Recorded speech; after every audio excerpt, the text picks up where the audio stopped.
Hi, this is Sherry Veronica. William Duguid, he was acting prime minister.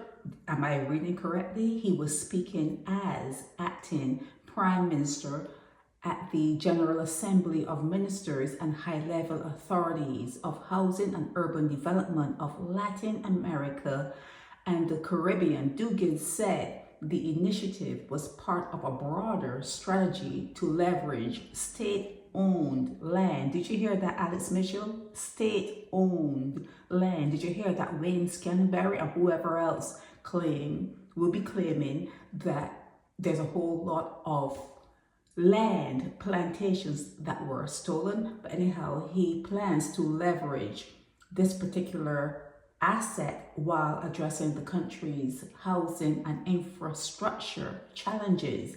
Now, when he was talking, it was a repeat. He kept repeating himself.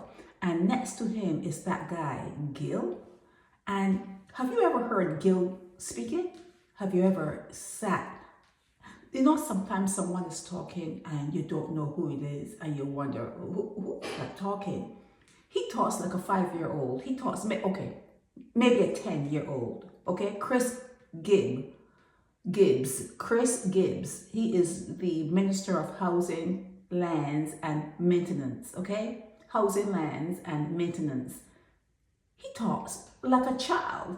His body, and when you see him, it looks like an adult. He looks upright. He has a flat stomach. You know, you can see that he's not on any sort of medication. When you're on that medication, your stomach will be all bloated. He looks healthy, but he behaves as though his brain is empty, and he's sitting next to William Duguid, and they both look shell-shocked. They don't know what's going on. They really don't know what's going on, do they? And they're talking about strengthening regional collaboration, innovative financial solutions for building resilient and sustainable cities. Do you know when the government builds for people who are poor? Do you know what it looks like? It looks like you're in a prison. It looks like a jail, an open jail. The structures that they build for you look cheap. It's cheap. They're not going to live in those structures. These ministers that are talking, they're not going to live in these particular structures. And they're talking about the way they built before. They can't do it anymore because the whole, you know how they talk about climate, you know they're going to put in climate change and everything is like different now. But it's not going to be different for people who cannot afford to build. If you are hoping and waiting for the government to give you something, it's going to be subpar. And you know it, it's going to be subpar. And you will be paid for that, even though it may be a meager amount. You could be paid for that until you're dead. Until you're dead. They don't care about you. The government doesn't care about you. Okay? So when they got into your paper and repeated, if you even were to get the paper and read it, I would advise, don't even waste your time. I wasted my time. But it was a repeat of pure stupidity. They don't care about poor people. They don't care about poor people. There are a lot of office buildings that are empty in Barbados that they can re-outfit, put communal areas for a kitchen, put bathrooms, put doors, do hallways, whatever. They can put the homeless or the disadvantaged people in the downtown area in some of the buildings that are empty and call that a day. Just call that a day, because people who really need that without any money paying out for anything. Well, who's going to pay for the electricity and who's going to pay the water bill? It doesn't work. People who really, really need to be off the streets, they don't work. They don't want to work. They don't have the capacity to hold down a job.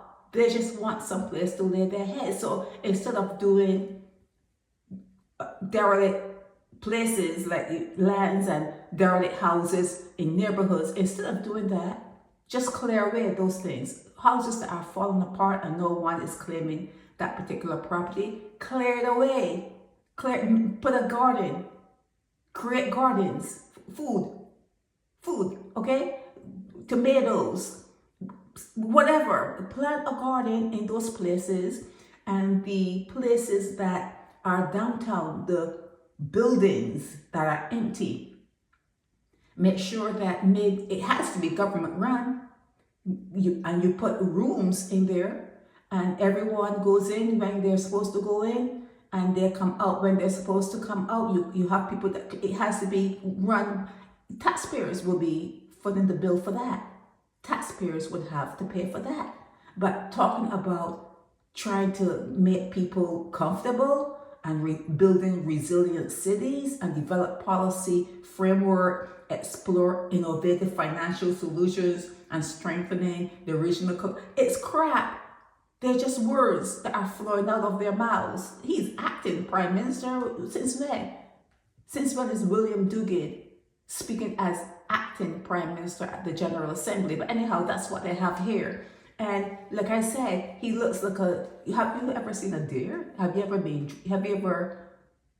Were you ever behind the wheel of a car in the night, dead of the night, and a deer is right there in front of your car? You're driving at 80 miles an hour and there's a deer. That's what he looks like. That's what he looks like. He looks like he's like shocked, surprised. What am I doing here? How did I get here? And then the one next to him, Chris Gibbs, he looks like a grown man, but a 10-year-old mind.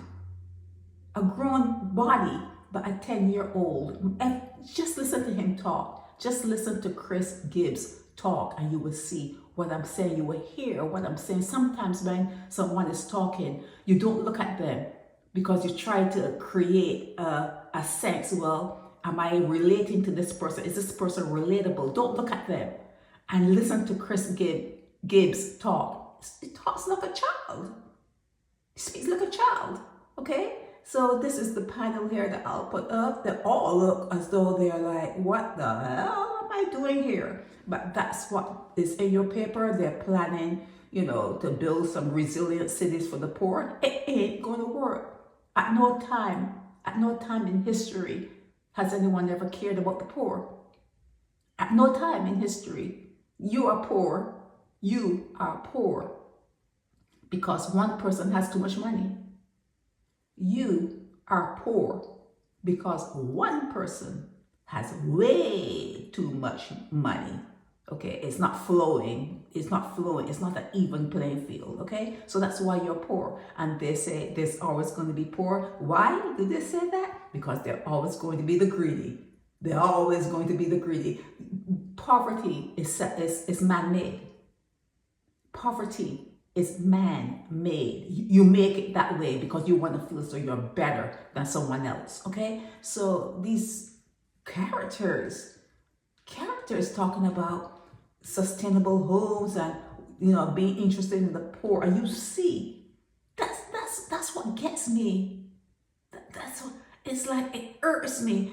You see when the government build homes, what they look like. You can drive somewhere and say, oh, those are government homes. You can drive somewhere in any city, any place in Barbados and see a neighborhood, oh, those are government homes. You can tell. They treat you like crap. Little tiny homes. And even before you move in, they're leaking.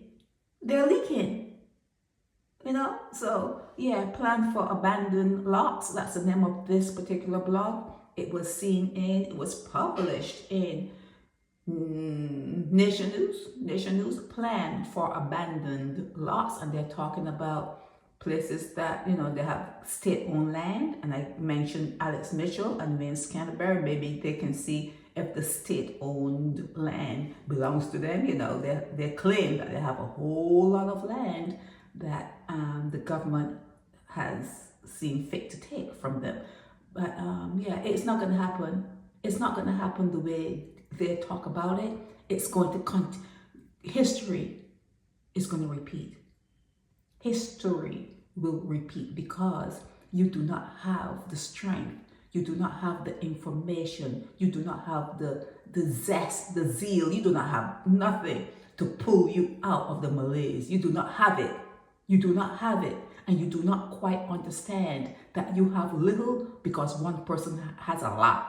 You don't understand it. You know, you get on a swing and one part goes up and one part goes down. You don't understand that the part that you're at is because the person has you are poor. Put it this way. Come on now. You are poor because one person has way too much for that one person. They're greedy. You are poor because there's so much greed in this world. And you see among your ministers, you know, how they move when they become a minister and they start eating a little bit more and they have to lose weight and go to the gym or whatever. You see it. You see the way they act out. It's a never ending story.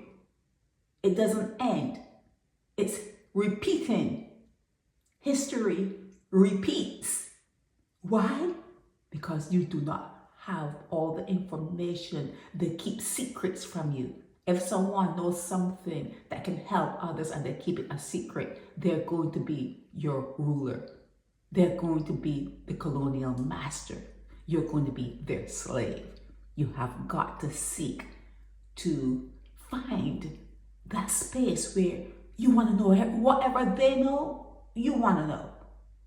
However they got that big house on the hill, you want to know how did they get that big house on the hill, because I want a big house on the hill. They have $1 million in their bank account. How do they do that? I want to have $1 million in my bank account. You have to want to have that. You want to have to be there. You have to want to be sitting in these conferences. I have a place at the table. You have to want it. If you don't want it, there's always the greedy that's going to make sure that you remain poor. I'm sorry that this took so long. This is Sherry Veronica. Help me spread the word about Naked Departure via social media. Subscribe and share to show support and love for our channels.